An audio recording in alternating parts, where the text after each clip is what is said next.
డబ్బులు ఇవ్వడం చేతులు రావు. ఇగోండి అమ్మాయి గారు, అంటిపల్లి సుబ్బారావు గారు. ఎరా తాతరావా, నీ సంగతి ఏంటి? వచ్చే నెల కల్పించేస్తానమ్మా. ఏంటో నువ్వు చెప్పేది?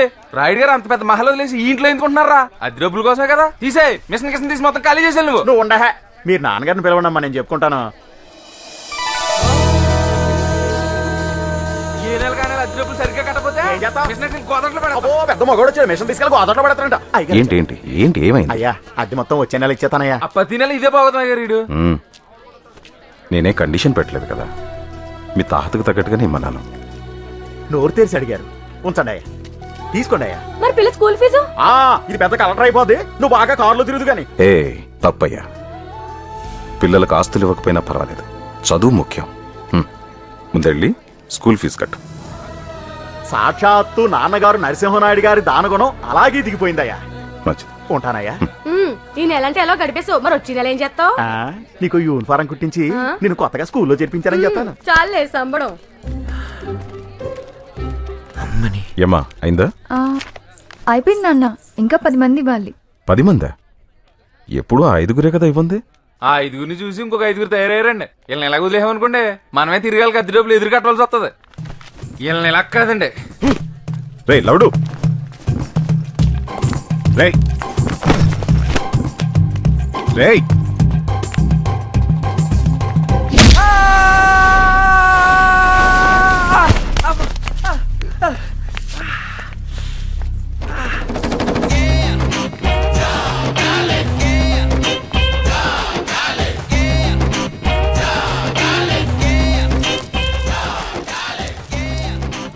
ఏంటి కొత్తగా ఏదో రెంట్ అంటున్నావుట? రెంటల్ యాక్ట్ మర్చిపోయావా లేక మర్చిపోయినట్టు యాక్ట్ చేస్తున్నావా? 15 ఏళ్ళ నుంచి ఉంటున్నాం, మన ముందు యాక్టింగ్ చేస్తాడా? యాక్ట్ మర్చిపోయినట్టున్నాడు. 12 ఏళ్ల నుంచి ఒకే ఇంట్లో రెంటుకున్నోళ్ళకి ఎన్ని హక్కులు ఉంటాయో మీకు తెలీదా? ఈ ఇంటి యజమానిగా నేను న్యాయంగానే అడిగాను, కాదంటే వాళ్ళకి ఏది న్యాయం అనిపిస్తే అదే చేయమను. ఇంటికొంటారు మీరా? అలా ఈ కొత్త కుర్రాడు అడుగుతున్నాడు. ఎవడ్రా నువ్వు? అవతారం చూస్తుంటే డైరెక్ట్ గా చంద్రమండలం నుంచి దిగినట్టుగా ఉంది. అసలేం తెలుసు నీకు ఈ గంధర్వ మహల్ గురించి? ఎంతో ధైర్యంతో ఈ భూత్ బంగ్లాలో ప్రవేశించి మహల్ మధ్యలో ఆంజనేయ స్వామి విగ్రహాన్ని ప్రతిష్ఠించి నిత్య ధూప దీప నైవేద్యాలతో పూజలు జరిపించి దయ్యాలు తోక ముడుచుకుని పోయేలా చేశాడి ఉత్తమమూర్తి. ఈడొచ్చాక దెయ్యాల పొగారు వచ్చింది. నేను ఆంజనేయుడు ఉన్నామనే ధైర్యంతో ఈ మహల్లో 2వ పొయ్యి వెలిగించి ఈ మహల్కే వెలుగును తీసుకొచ్చాడు మా శెట్టి. వీడి వల్లే మహలంతా మసెట్టేసింది. కరెంటు బిల్లు కట్టలేక చీకట్లో మగ్గిపోతున్న ఈ మహల్కి తన లైటింగ్ తో కళాకాంతులు తీసుకొచ్చాయండి మన డేరాల సత్యబాబు. 1 2 3 వీడి దెబ్బకి 4 సార్లు వైరింగ్ మార్చాల్సి వచ్చింది. నా సంగతి సరేనండి. తన రచనలతో గంధర్వమాల ఉనికిని ఆంధ్రదేశం మొత్తం చాటి చెప్పిన ఘనత మన డొల్లా సావిత్రి గారిదండి. నాదెప్పుడు ప్రియుడితోనే పెళ్ళా. అబ్బాబాబా ఏం పేర్లు, తాళం తీసిన తలుపులు, పుణ్యం కొద్దీ కన్య, అచ్చొచ్చిన ఆరో ప్రియుడు. సిటీ నుంచి పెద్ద దాడులు కార్లు వేసుకొచ్చి మరి శతకబాదేహరి దీన్ని. ఆ మాటకొస్తే బయట ప్రపంచమే తెలియని ఈ మహల్ కి విజ్ఞానాన్ని వినోదాన్ని అందించిన మహా జ్ఞాని మా కేబుల్ కేశవ్ గురించి ఎంత చెప్పినా తక్కువే. వీడు చిన్నప్పుడు బాగా ఎరుపు, టీవీలు పేల్చి ఇలా మసెట్టేడు. ఇంతమంది త్యాగమూర్తుల జీవితాలని ఫలంగా పెట్టి టెనెంట్స్ హక్కుల పరిరక్షణ కోసం ఏర్పడింది మా ఈ టెనెంట్స్ జేఏసీ. టెనెంట్స్ జేఏసీ జిందాబాద్, టెనెంట్స్ జేఏసీ జిందాబాద్, టెనెంట్స్ జేఏసీ జిందాబాద్, టెనెంట్స్ జేఏసీ. పెట్టుకుని ఇలా వేసి అసలు అన్ని కాదు. ఇప్పుడు చెప్పరా, ఈ ఇంటి మీద మాకు కాక ఇంకెవరికి ఉంటుందా హక్కు? రే బచ్చాగాడు వాడిని అడిగేదింట్రా? రేయ్ నువ్వెవడ్రా మమ్మల్ని అడగటానికి?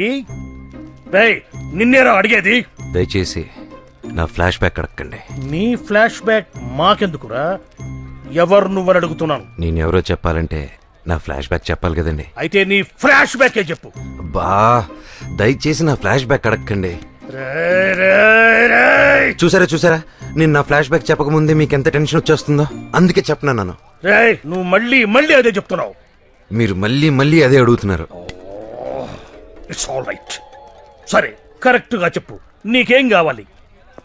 అదికి ఓ రూమ్ కావాలి సార్. రేయ్ నేను ఇక్కడ అడుగుతుంటే నువ్వు అక్కడ సమాధానం చెప్తున్నావేంట్రా? అర్థమేటర్ ఇంటి ఓనర్నే కదా అడగాలి. రేయ్ జేఏసీ పర్మిషన్ లేకుండా ఒక్కడు కూడా ఈ ఇంట్లో అడుగు పెట్టలేడు. ఈ అడ్వాన్స్ నుంచి పైన బ్యాచులర్స్ రూమ్ ఉంది, అక్కడ ఉండు. ఫర్ అవర్ కైండ్ ఇన్ఫర్మేషన్ వాడెవడో ఇప్పటికీ చెప్పనే లేదు. వాడి ఎంట్రీనే ఇంత ఇరిటేటింగ్ గా ఉంటే వాడి ఇంట్లో ఉంటే మన కమిటీ ఉనికికే ప్రమాదం. ఏయ్, వాడు మన దెబ్బకు ప్రాణాలు అరచేతుల్లో పెట్టుకొని పారిపోవాలి. చెప్పరా, ఎవరు నువ్వు? అసలు ఎక్కడికి ఎందుకు వచ్చావు? అదేంటండి పద్మవ్యూహంలో అభిమన్యుని రౌండ్ వేసినట్టు నన్ను కొడతారా? అభిమన్యుని కొట్టలేదురా, చంపేశారు. మర్డరా? మడ్రే, శవం కూడా కనిపించదు రోయ్. అయ్యో, మర్డరు శవాలు అంటున్నారు. నాకు భయం వేస్తుంది సార్. రాయుడితో రూల్స్ మాట్లాడినప్పుడు ఏమైందిరా ఈ భయం? అంటే మీ విశ్వరూపం ఇప్పుడే కదండి చూస్తున్నాను. ఇది ట్రైలరేరా, అసలు బొమ్మ ముందుంది. అబ్బో, నా ఓపిక పోయిందిరో. ఇప్పుడు ఇటు చెప్పకపోతే నా చేతిలో చచ్చాడే. అయ్యో కోప్పడకండి, దయచేసి నా ఫ్లాష్ బ్యాక్ ఎవరికి చెప్పొద్దని రిక్వెస్ట్. ముందు నువ్వు చెప్పు, తర్వాత చెప్పాలో చావాలో ఆలోచిద్దాం. ఈ ప్రపంచంలో పంచభూతాలు 5, ఇది చాలా కొత్త విషయం. పంచపాండవులు 5. అబ్బో, చెప్పరా వీడు చెప్పరా. నా లక్కీ నంబర్ కూడా 5. లక్కీగా మీరు 5. అసలు మ్యాటర్ రారా? చాలా తొందరపడుతున్నట్టున్నావు. నీ నంబర్ 1. వన్నా ఎవడే నెంబర్ 1? ఎవడు నెంబర్ 1? అయినా నాకు నెంబర్ 1 ఇస్తే నీకేంటి నొప్పి? ఇవ్వడానికి వాడెవడు, తీసుకోవడానికి నువ్వెవడయ్యా? మూర్తి గారు, ఈయనే నంబర్ 1, ఈ నంబర్ 2, ఈ నంబర్ 3, ఈ నంబర్ 4, నేను నంబర్ 5. నువ్వు చెప్పవా? Lucky fellow. Thank you. ఎవరి నంబర్లు వారు బాగా గుర్తుపెట్టుకోండి. ఇప్పుడు మనం ఫ్లాష్ బ్యాక్ లోకి వెళ్తున్నాం.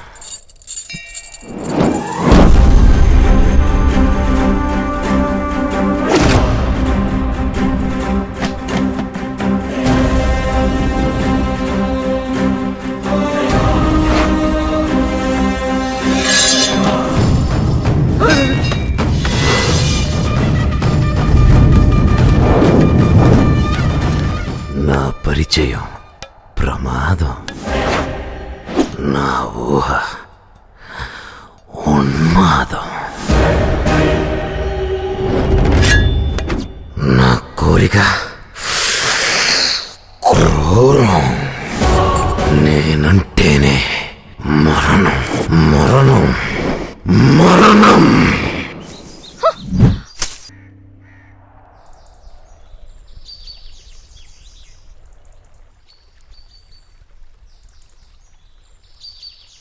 కోరినదేదైనా దరి చేరక ఎవరిని వదలను లేరా.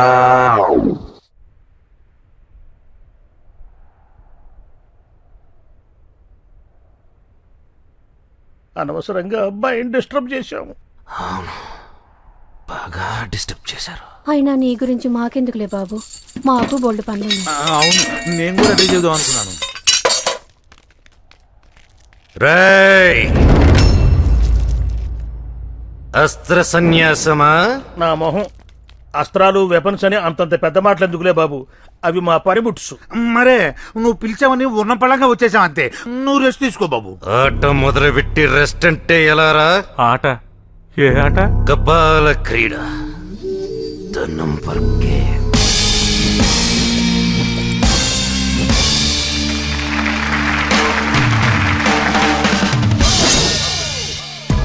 ఈ గేమ్ రూల్స్ ఏంటంటే, నా పవిత్రమైన ఫ్లాష్ బ్యాక్ మీ 5 తప్ప 6వ వాడికి తెలియకూడదు.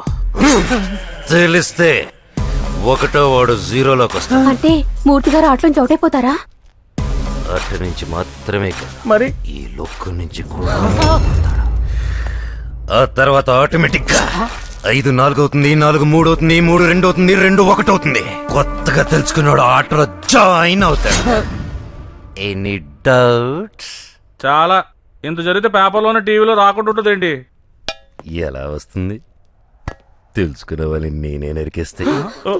నీకింకా డౌట్ ఉందనుకో, కిందకెళ్ళి ఎవరికైనా చెప్పి పైకి రా.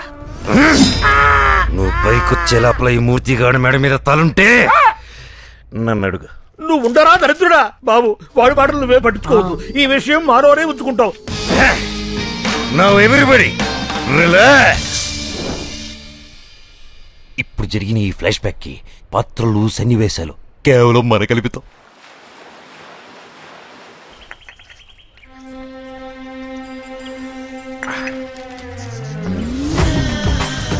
పొడి ఇందులో కొట్టు.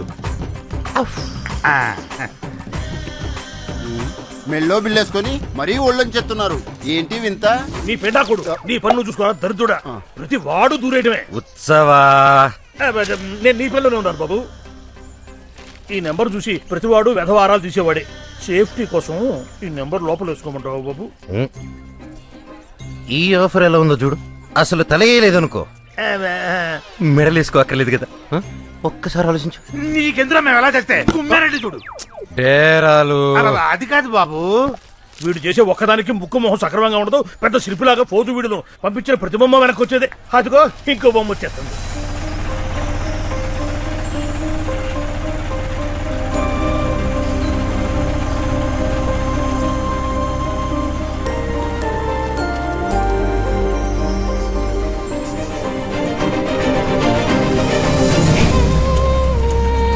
బొమ్మ అదిరిందిరా. ఏంటి సినిమా మీరు ఆడులో వచ్చారు? ఫోన్ చెప్తే స్టేషన్ కాలేజ్కి వచ్చింది కదా. దిగురుగానే ఉండండి, స్టూలెట్కి వస్తాను.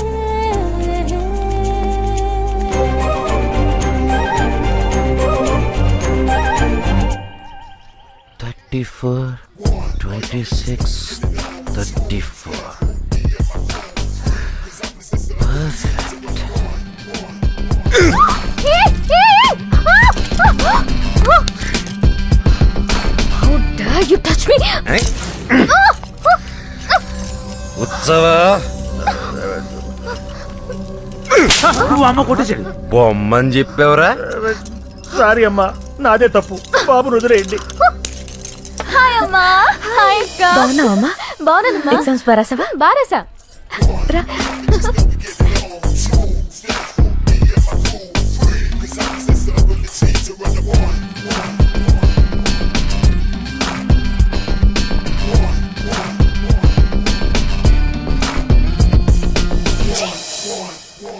ఎవడ్రా వాడు? నిన్నే దిగాడండి. మంచోడు అనుకున్నాను, ఇలా దింపేస్తాడు అనుకోలేదు.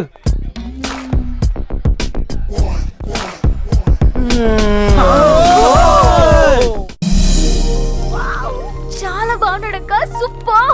సంబంధం మంచిదేనమ్మా. అయితేనే ఈయన తిల్లు పెట్టుకుని చాటుగా గుళ్ళకెళ్ళి పెళ్లి చూపులు చూసి రావాల్సి వచ్చింది. గుళ్ళోనా? అంతా మన తలరాత. అద్దె డబ్బులు ఇవ్వకపోగా వచ్చిన సంబంధాలన్నీ చెడగొట్టేస్తున్నారు. ఇక భగవంతుడే ఈ సంబంధం కట్టిపించేలా చూడాలి.